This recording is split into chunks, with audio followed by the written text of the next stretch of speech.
പഠനം കഴിഞ്ഞ് ഒരു ജോലിക്ക് വേണ്ടി അലയുന്നവരാണോ നിങ്ങൾ? എങ്കിൽ നിങ്ങൾക്കൊരു സന്തോഷവാർത്ത. കേരളത്തിലെ യുവാക്കൾക്കായി സംസ്ഥാന സർക്കാർ പുതിയൊരു കൈത്താങ്ങുമായി എത്തിയിരിക്കുകയാണ്.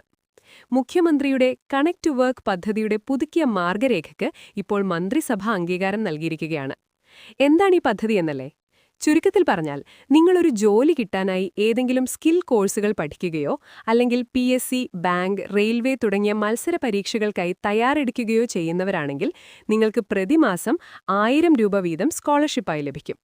ഒരു വർഷം കൊണ്ട് 12,000 രൂപ വരെയാണ് നിങ്ങളുടെ അക്കൗണ്ടിലേക്ക് നേരിട്ടെത്തുക.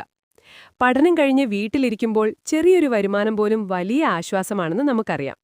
അത്തരത്തിൽ 5 ലക്ഷം യുവാക്കൾക്കാണ് ഈ സഹായം ലഭിക്കാൻ പോകുന്നത്.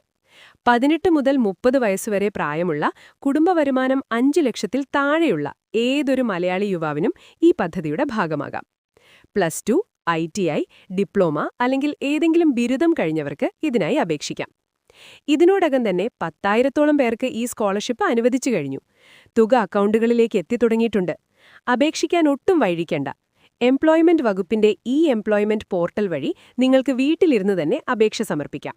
മികച്ചൊരു കരിയർ സ്വപ്നം കാണുന്ന കേരളത്തിലെ സാധാരണക്കാരായ ഉദ്യോഗാർത്ഥികൾക്ക് ഇതൊരു വലിയ ഊർജ്ജമാകുമെന്നതിൽ സംശയമില്ല.